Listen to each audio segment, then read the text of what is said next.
संस्कृत विषय में आप सभी का स्वागत है। आज हम जानेंगे अयादी संधि और पूर्व रूप संधि में क्या अंतर होता है। अयादी संधि, इसका नाम भी जो है ना अयादी संधि का, ये भी इसी संधि का ही एग्जाम्पल है। तो इस संधि का एग्जाम्पल कैसे है? ए प्लस आदि इज इक्वल टू अयादी।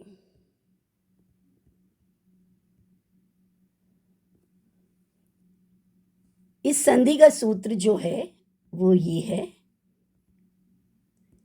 एचो अये अव आय आवाह।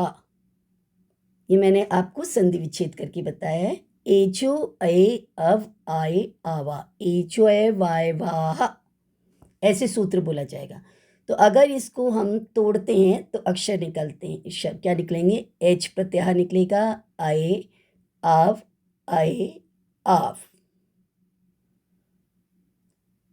एच के बाद अच आने पर, एच प्रत्याहार के बाद अच प्रत्याहार आने पर ये संधि बनती है।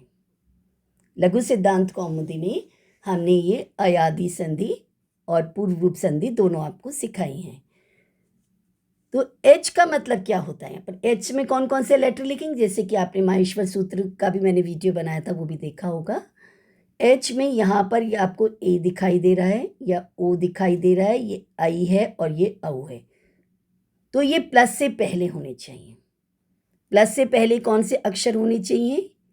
ए मिल सकता है, आई मिल सकता है, ओ मिल सकता है और आपको क्या मिल सकता है? औ मिल सकता है। ए आई ओ औ, ये प्लस से पहले होने चाहिए। हमने यहाँ पर प्लस से पहले डाल रखा है ना एच को। और प्लस के बाद अच हो, तो अच में कौन कौन से होंगे? आ से लिख आ ई उ रे रे ए औ ओ आई औ। लास्ट लेटर हमने क्यों नहीं काउंट करे हैं? क्योंकि लास्ट लेटर की इत संज्ञा होती है और इत संज्ञा का रिजल्ट क्या होता है? लोप होना, डिसअपियर होना। तो ये लास्ट लेटर जो सूत्रों के वो काउंट नहीं होते इसमें। तो अगर ए के बाद अच स्वर आता है, यानी कि इनमें से कोई स्वर आता है, तो ए चेंजेस टू किस में हो जाएगा? आय में। आई चेंजेस टू किस में हो जाएगा? आय में। ओ किस में चेंज होगा? अव में। एंड औ किस में चेंज होगा? आव में। कॉलेज लेवल पर हम आपको सूत्रों से संधि सिखाते हैं और स्कूल लेवल पर हम क्या कहते हैं कि प्लस से पहले ए आई ओ औ हो, तो ए चेंजेस टू आय, आई चेंजेस टू आय, ओ चेंजेस टू आव और औ चेंजेस टू आव। जैसे कि आप यहाँ देख रहे हैं ने प्लस अनम। ने जो है इसमें ए स्वर है, ठीक है, और अनम में आ स्वर है। तो जब ए जो है अय बनेगा तो क्या बन जाएगा? नयनम। न में जो ए लेटर था, ये जो ए लेटर है ये किस में चेंज हो गया? अय में चेंज हो गया। तो न प्लस अय क्या बना? नय। और नय के बाद क्या है? ये नय जो यह जो आ है किससे कंप्लीट होगा? य का अनम से। तो अनम का आ मिक्स कर लिया तो यह पूरा हो गया, फिर न, फिर म, फिर हलन, नयनम। फिर है गई प्लस अनम। अब गई में आई की मात्रा, तो आई की मात्रा किस में चेंज हो रही है? आय में। तो इसलिए आपको यहाँ दिख रहा है गायनम।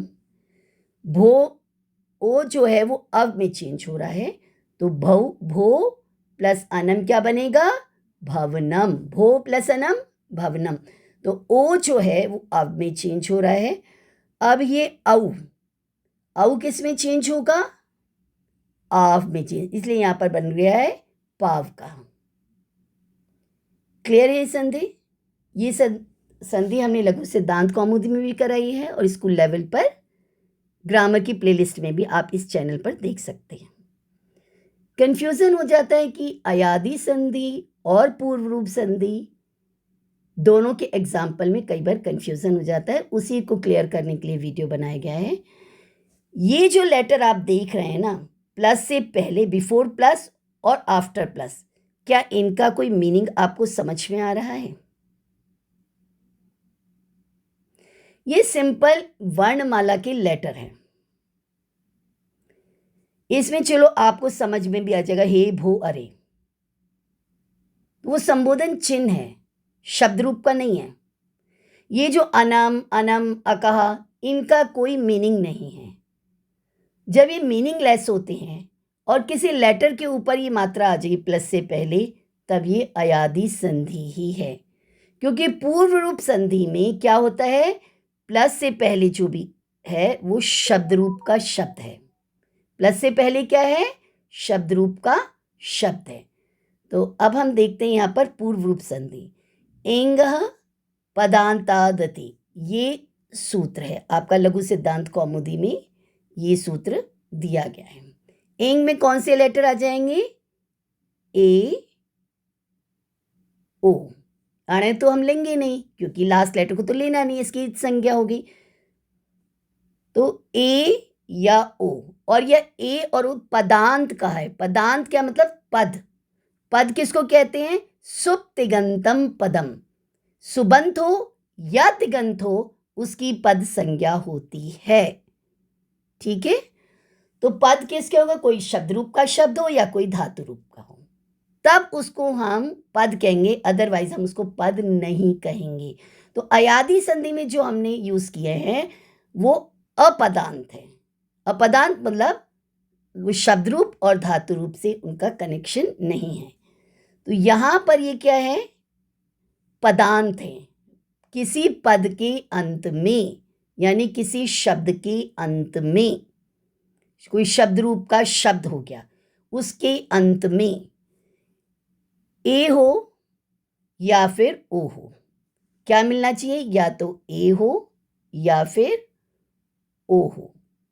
और ये किसके एंड में होंगे, किसी शब्द रूप के शब्द के एंड में होने चाहिए। जैसे आप देख रहे हैं अंते सप्तमी विभक्ति एक वचन, हरे संबोधन विभक्ति एक वचन, दीर्घे सप्तमी विभक्ति एक वचन, विष्णु हे विष्णु, रामो। तो आपने ये देखा, ये शब्द रूप के शब्द हैं। इनके बाद जो शब्द है इनका भी मीनिंग है। अपि मतलब भी, जैसे वह भी पढ़ता है। अव मतलब रक्षा करना, अवतु होता है ना। आहनी दिन में, अत्र यहाँ पर आहसत हंसा। तो ये प्रॉपर शब्द रूप के शब्द हैं जिनका कहीं ना कोई मीनिंग है। और ये जो अत्र देख रहे हो ये भी एक शब्द है, ये अव्यय शब्द है। जो अयादी संधि में थे वो मीनिंगलेस थे, यहां पर सबका मीनिंग है। क्लियर, मीनिंग होना चाहिए और मीनिंग से युक्त कोई शब्द होना चाहिए जिसको हम यूज कर सकें। ठीक है, अब इस कंडीशन में क्या होता है, प्लस के बाद अ लेटर आना जरूरी होता है। ए हो या फिर ओ हो, उसके बाद अ आना जरूरी होता है। जो हमने अभी अयादी संधि पढ़ी थी उसमें प्लस के बाद हमने अच स्वर ले लिए थे, सारे स्वर आ गए थे उसमें, है ना। लेकिन यहां पर केवल अ स्वर है और प्लस से पहले ए है या ओ है। और ये ए और ओ किसका है, पदांत, यानी कि शब्द के अंत का मीनिंग वाला जो वर्ड है। जैसे अंते, हरे, दीर्घे शब्द रूप के शब्द आ रहे हैं ना, तो इस कंडीशन में पूर्व रूप संधि होती है। और इसमें फिर क्या हो जाता है, पूर्व रूप का मतलब क्या होता है, पूर्व मतलब पहले और रूप मतलब उसका स्वरूप जो है वो पहले जैसा हो जाता है। पहले जैसा क्या है, अंते, यहाँ भी अंते दिख रहा है, हरे यहाँ भी हरे दिख रहा है, यानी कि प्लस से पहले वाला जो शब्द है एज इट इज लग जाता है। और बाद वाले में क्या करते हैं, जो अ होता है ना, ये अवग्रह में चेंज हो जाता है। और अवग्रह का साइन क्या होता है हमारे पास संस्कृत भाषा में, जिसको आप इंग्लिश में एस लेटर के नाम से जानते हो। तो यहां पर ये आपको अवग्रह नजर आ रहा है, यहां पर आपको ये अवग्रह नजर आ रहा है, यहां पर आपको ये अवग्रह नजर आ रहा है, यहां पर आपको ये अवग्रह नजर आ रहा है, यहां पर आपको ये अवग्रह नजर आ रहा है। सिंपल है, इसमें कोई भी भेदभाव नहीं है कि शब्द रूप का शब्द हो, मीनिंगफुल वर्ड हो, मीनिंगफुल वर्ड के एंड में ए या ओ की मात्रा हो और उसके बाद अ अक्षर होगा तो अयादी संधि नहीं लग सकती। वहां पर कौन सी संधि लगेगी? पूर्व रूप संधि। ठीक है, आपको स्कूल लेवल पर भी समझ में आ गया होगा, कॉलेज लेवल पर भी। स्कूल और कॉलेज दोनों स्टूडेंट्स जो हैं स्कूल और कॉलेज के, उनको ये कन्फ्यूज़न थी, तो ये मैंने क्लियर कर दी है। ध्यान रखिएगा, प्लस से पहले क्या है, प्लस के बाद क्या है, ये सब चीज़ देखनी है। जो अयादी संधि है उसमें हमने ने, पे, भो एनी लेटर लिया और उसमें मात्रा डाल दी। ए चेंजेस टू आई कर दिया, आई चेंज टू आय कर दिया, ओ चेंज टू अव कर दिया और अव चेंजेस टू आव कर दिया, और बाद में जो स्वर हो उसकी मात्रा से उसको ऐड कर दिया। लेकिन पूर्व रूप संधि में क्या करा? हमने लेटर नहीं लिया, हमने वर्ड लिया है, मीनिंगफुल वर्ड लिए हैं। प्लस से पहले भी उसका मीनिंग है और प्लस के बाद भी मीनिंग है, लेकिन जो प्लस के बाद जो शब्द लिखा जाएगा उसका पहला अक्षर अ होना चाहिए, और जो प्लस के पहले है उस शब्द का अंतिम अक्षर ए या ओ होना चाहिए, और प्लस के बाद क्या होना चाहिए? अ अक्षर। तो प्लस के पहले वाला सीन संधि करने के बाद एज इट इज रहेगा, और प्लस के बाद वाला जो अ अक्षर है उसको आप एस की तरह अवग्रह डाल देंगे। तो मैं उम्मीद करती हूँ कि आपको ये समझ में आ गया होगा। अगर आपको मेरा ये वीडियो अच्छा लगा हो तो इसे प्लीज़ अधिक से अधिक लाइक, शेयर और सब्सक्राइब कीजिएगा। Thank you.